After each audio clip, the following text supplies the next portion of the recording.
ఢిల్లీలో తెలుగు రాష్ట్రాల ముఖ్యమంత్రులు బిజీగా గడుపుతున్నారు. ఒకరి తర్వాత ఒకరు ప్రధానితో వరుస భేటీలు కాబోతున్నారు. ఈ భేటీల నేపథ్యంలో సర్వత్రా ఉత్కంఠ నెలకొంది. ప్రత్యేక ఆకర్షణ జరుగుతుందని చెప్పాలి. ఉదయం 10:15 మోడీతోని చంద్రబాబు భేటీ కాబోతున్నారు. ఆ తర్వాత 2:45 అమిత్ షాతో చంద్రబాబు సమావేశమవుతారు. ఇక 1:30 ప్రధాని మోదీతో తెలంగాణ సీఎం రేవంత్ రెడ్డి భేటీ అవుతారు. ఆ తర్వాత అమిత్ షాతోనూ సమావేశమయ్యే ఛాన్స్ ఉంది. కేంద్ర బడ్జెట్పై కసరత్తు చేస్తున్న సమయంలో తెలంగాణ సమస్యల్ని ప్రధాని మంత్రులకి కూడా దృష్టికి తీసుకువెళ్లేందుకు సీఎం రేవంత్ రెడ్డి ప్రయత్నం చేస్తున్నారు. ఈ సమావేశంలో పాల్గొనేందుకు ఢిల్లీకి వెళ్లారు డిప్యూటీ సీఎం బట్టి విక్రమార్క. ఇక విభజన సమస్యలపై ఈ నెల 6న ఇద్దరు సీఎంలు భేటీ అవుతారు. అంతకుముందు ప్రధాని హోంమంత్రిని కలవడంపై హాట్ టాపిక్గా మారింది. ఇక ఇరు రాష్ట్రాల ముఖ్యమంత్రులు నిన్న ఢిల్లీకి వెళ్లారు. ఒకరేమో పిసిసి పదవి ఇతరత్ర మంత్రివర్గ విస్తరణ విషయంలో ఢిల్లీకి వెళ్లి కాంగ్రెస్ పార్టీ పెద్దలతో చర్చించారు. నిన్న చంద్రబాబు కూడా అక్కడే గడిపారు. చంద్రబాబు కూడా వాళ్ళకి సంబంధించిన ఆంధ్రప్రదేశ్ రాష్ట్ర ప్రభుత్వం విషయంలో, ఆంధ్రప్రదేశ్ రాష్ట్రంలో అవలంబించాల్సిన తీరు విషయంలో కూడా కొంత ఆయన చర్చించారు. ఇతర అధికారులతో కావచ్చు, కేంద్ర మంత్రులతో కూడా. ఇక ఈరోజు ఇద్దరు ముఖ్యమంత్రులు కూడా వరుసగా ఒకరి తర్వాత ఒకరు ప్రధానితో భేటీ కాబోతున్నారు. ఉదయం 10:30 చంద్రబాబు భేటీ అయితే మధ్యాహ్నం 1:30 రేవంత్ రెడ్డి భేటీ కాబోతున్నారు. ఇద్దరు కూడా 10 సంవత్సరాల పూర్తయింది.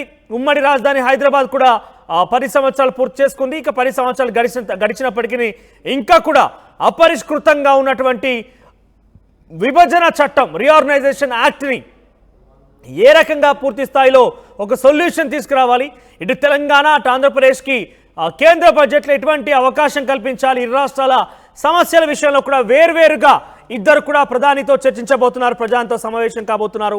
ఇక తిరిగి ఈరోజు సాయంత్రం లేదా రేపు ఉదయానికి ఇద్దరు కూడా హైదరాబాద్ చేరుకుంటారు. రేపు ఉదయం చంద్రబాబు ఏమో టీడీపీ ఆఫీస్లో ఎన్టీఆర్ భవన్లో భేటీ కాబోతున్నారు. టీడీపీ ఆఫీస్లో ఆయన టీడీపీ కార్యకర్తలు, ముఖ్య నాయకులతో చర్చించబోతున్నారు. తిరిగి మధ్యాహ్నం కల్లా ఇద్దరు కూడా ప్రజాభవన్, ప్రస్తుతం ఉన్నటువంటి గత ప్రగతి భవన్, ప్రస్తుతం ప్రజాభవన్ ఉన్నటువంటి మహాత్మా జ్యోతిరావు పులే ప్రజాభవన్లో ఇద్దరు కూడా భేటీ కాబోతున్నారు. ఈ రాష్ట్రాలకు సంబంధించినటువంటి రీఆర్గనైజేషన్ యాక్ట్, విభజన చట్టానికి సంబంధించినటువంటి అపరిష్కృత సమస్యల్ని వారు కొంత పరిష్కార మార్గం చూపించబోతున్నారు. ప్రస్తుతానికైతే పెద్ద ఎత్తున ఒక ప్రత్యేక ఆకర్షణ జరుగుతుంది. వరుస భేటీలతో ఒకరి తర్వాత ఒకరు ప్రధాని కలబోతున్నారు. ఇద్దరు కూడా ఢిల్లీలో గడపడం కూడా ప్రత్యేక ఆకర్షణ జరుగుతుందని చెప్పాలి. దీనికి సంబంధించి మరింత సమాచార ప్రతినిధి రామకృష్ణ అందిస్తారు. S Ramakrishna, over to you. Andhra Pradesh ముఖ్యమంత్రి చంద్రబాబు నాయుడు ఈరోజు ఢిల్లీలో ప్రధానమంత్రి నరేంద్ర మోడీని కలుస్తున్నారు. మరి ఈ సమావేశం చాలా కీలకమైన సమావేశం. ముఖ్యమంత్రిగా ప్రమాణ స్వీకారం చేసిన తర్వాత తొలిసారిగా ఢిల్లీ వచ్చిన చంద్రబాబు నాయుడు తన పార్టీకి చెందినటువంటి కేంద్ర మంత్రులు, ఎంపీలు అందరూ టీంని తీసుకొని పీఎంని కలుస్తున్నారు. పీఎం అపాయింట్మెంట్ ఇచ్చారు. మరి పీఎంని కలిసి ఏం చేయబోతున్నారు అనేది ఇక్కడ చర్చనీయాంశంగా మారింది. మరి ఇందులో ప్రధానంగా చూసుకున్నట్టుగైతే అమరావతి రాజధాని నిర్మాణమే టాప్ ప్రయారిటీలో ఉన్నట్లు తెలుస్తోంది. అమరావతి రాజధాని నిర్మాణంతో పాటు ఇక పోలవరం ప్రాజెక్టుకు నిధులు, అలాగే రాష్ట్రానికి విభజన చట్టం నుంచి రావాల్సినటువంటి ఏవైతే ఉన్నాయో అవన్నీ కూడా పథకాలు కానీ, ప్రాజెక్ట్స్ కానీ, నిధులు కానీ వాటన్నిటికి సంబంధించి కూడా చర్చించబోతున్నారు.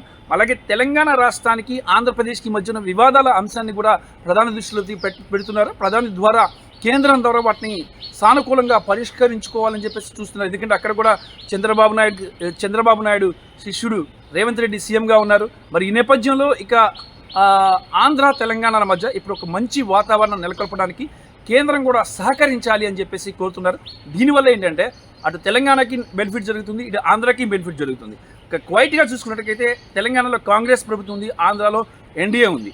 మరి ఈ నేపథ్యంలో ఇక ఆ తెలంగాణతో ఉన్నటువంటి రిలేషన్స్ ఏవైతే ఉన్నాయో వాటిని మరింత స్ట్రాంగ్ చేసుకోవాలి. ఎందుకంటే విభజన చట్టంలో చాలా అంశాలకు సంబంధించి నిధులు, ఆస్తులు వీటన్నిటికి సంబంధించి కూడా కొంత పంపకాలు జరగాల్సి ఉంది. అవి వస్తే రాష్ట్రానికి కొంత మేలు జరిగే అవకాశం ఉంది. ఎందుకంటే రాష్ట్ర ఖజానా ఖాళీగా ఉన్న నేపథ్యంలో ఇక ఆర్థికంగా పురోగతి చెందాలి అంటే కూడా కేంద్ర సహకారం ఉండాలి. అలాగే తెలంగాణతో సఖ్యత కూడా ఉండాలి. ఈ రెండు జరిగితేనే కూడా ఆంధ్రప్రదేశ్ ముందుకు వెళ్ళగలుగుతుంది. దాంతోపాటు ఆంధ్రప్రదేశ్లో ఇన్ఫ్రాస్ట్రక్చర్ కానీ మొత్తంగా కూడా డెవలప్ చేయడానికి కేంద్ర సహకారం కోరుతున్నారు. కేంద్ర ఆర్థిక మంత్రి నిర్మలా సీతారామన్ కలుస్తున్నారు. అలాగే కేంద్ర పట్టణ అభివృద్ధి శాఖ మంత్రిని, అలాగే కేంద్ర హోంశాఖ మంత్రి అమిత్ షా, అలాగే కేంద్ర రక్షణ మంత్రి రాజ్నాథ్ సింగ్, కేంద్ర జలశక్తి మంత్రిని కూడా కలిసి రాష్ట్రానికి సంబంధించిన అంశాలకు సంబంధించి ఒక చిట్టా తయారు చేశారు. ఆ చిట్టాను ఇంప్లిమెంట్ చేయబోతున్నారు. ఏది ఏమైనా సరే చంద్రబాబు నాయుడు ఢిల్లీ టూర్ చాలా ఆసక్తికరంగా ఉంది రాజకీయ వర్గాల్లో. ఇటు బీజేపీ జాతీయ అధ్యక్షుడు జేపీ నడ్డాను కూడా కలిసి రాష్ట్ర తాజా రాజకీయ పరిస్థితులపై చర్చిస్తారు. పార్లమెంట్ సమావేశాలు ఈ నెలలో ఉన్న నేపథ్యంలో ఎలా వ్యవహరించాలి, మరి 24 నుంచి పార్లమెంట్ సమావేశాలు ఉన్నాయి, వాటికి టీడీపీ ఎలాంటి పాత్ర పోషించాలి అనే అంశాన్ని కూడా ఇక్కడ చర్చకు వస్తుందని చెప్పి తెలుస్తుంది. ఇక దీంతోపాటు ఎంపీలకు దిశాదశను కూడా చంద్రబాబు నాయుడు నిర్దేశిస్తున్నారు. ఎంపీలు ఎలా వ్యవహరించాలి, పార్లమెంట్లో బీజేపీ భాగస్వామ్యంతో ఇక ఎన్డీఏలో ఉన్న నేపథ్యంలో ఇక ఏ రకంగా ముందుకు వెళ్ళాలి, ఏ అంశాలను ప్రస్తావించాలి, ఏ అంశాలను ప్రస్తావించకూడదు, ప్రతిపక్షాలను ఎలా అడ్డుకోవాలి అనే అంశానికి సంబంధించి కూడా చంద్రబాబు చర్చిస్తారు. ఇంకొక విషయం, న్యాయపరమైన చిక్కులు కొన్ని ఉన్నాయి ఆంధ్రప్రదేశ్కి. మరి విభజన చట్టం ద్వారా రావాల్సిన ఆస్తులు కీలకమైనవి, వాటికి సంబంధించి శాశ్వత పరిష్కారాన్ని కూడా కోరబోతున్నారు. దానికి కేంద్రం ఇన్వాల్వ్ అయ్యి ఇరు రాష్ట్రాల మధ్య సఖ్యతను నెలకొల్పి ఇరు రాష్ట్రాలకు మంచి సంబంధాలు ఉండే విధంగా, అంటే ఎలాంటి ఇబ్బంది లేకుండా ఈ సమస్య సాల్వ్ అయ్యేందుకు కేంద్రం సహకరించాలని కూడా చంద్రబాబు కోరుతున్నారు. మరి ఎన్డీఏలో కీలక భాగస్వామి చంద్రబాబు మంత్రి పదవులు తక్కువ ఇచ్చినప్పటికీ కూడా రాష్ట్ర అభివృద్ధికి నిధులు ఇవ్వాలి, రాష్ట్రాన్ని అభివృద్ధి చేయాలనే ధ్యేయంతో ఉన్నారు. దాంతోపాటు ఇంటర్నేషనల్ కంపెనీస్ ఆంధ్రప్రదేశ్కి వచ్చేటట్టుగా కేంద్రం కూడా సహకరించాలి, కేంద్రం అనుమతి ఇవ్వాలి. కేంద్రం అనుమతితోనే ఇదంతా సాధ్యమవుతుంది. కాబట్టి ఈ అంశానికి సంబంధించి కూడా చంద్రబాబు కేంద్రాన్ని కోరుతారు. మరి కేంద్రం ఎక్కువ ప్రాజెక్ట్ అనేవి, నేషనల్ ప్రాజెక్ట్స్ అనేవి, అలాగే నేషనల్ ఇన్స్టిట్యూట్స్ అనేవి ఆంధ్రప్రదేశ్లో నెలకొల్పాలని చెప్పేసి కూడా ప్రధానమంత్రిని కోరబోతున్నారు. మరి ఈ సమావేశం చాలా కీలకమైన సమావేశం. ఎన్డీఏలో భాగస్వామిగా చేరటానికి ముందే ఇటు బీజేపీకి అలాగే టీడీపీకి మధ్య ఒప్పందం ఏర్పడింది. ఎలాంటి సహకారం కావాలనేది కూడా బీజేపీ అడిగింది. దానికి సంబంధించి ఒక జాబితా కూడా చంద్రబాబు నాయుడు బీజేపీకి ఇవ్వడం జరిగింది. ఆ నేపథ్యంలోని ఎన్డీఏలో భాగస్వామి కావడం, అలాగే కేంద్రానికి సహకారం అందించడం కూడా జరిగింది. మరి ఇదంతా కానీ చూసుకున్నట్టుగైతే మాత్రం టోటల్గా కేంద్రం ఆంధ్రప్రదేశ్కు తప్పనిసరిగా సహకరిస్తుంది, అందులో సమస్య లేదు. అలాగే ఆంధ్రప్రదేశ్ అభివృద్ధిలో కీ రోల్ ప్లే చేయబోతుంది కేంద్రం. ఎందుకంటే రాష్ట్రంలో కూడా బీజేపీకి చెందినటువంటి ఎమ్మెల్యేలు మంత్రులుగా ఉన్నారు. ఇటు రాష్ట్ర అభివృద్ధికి జరగాలి అంటే కేంద్ర సహకారం కంపల్సరీ. కేంద్ర సహకారం లేనిది రాష్ట్ర అభివృద్ధి సాధ్యం కాదు. కాబట్టి డెఫినెట్గా కూడా కేంద్రం సహకరిస్తుందనే నమ్మకాన్ని టీడీపీ ఎంపీలు ఆశాభావం వ్యక్తం చేస్తున్నారు.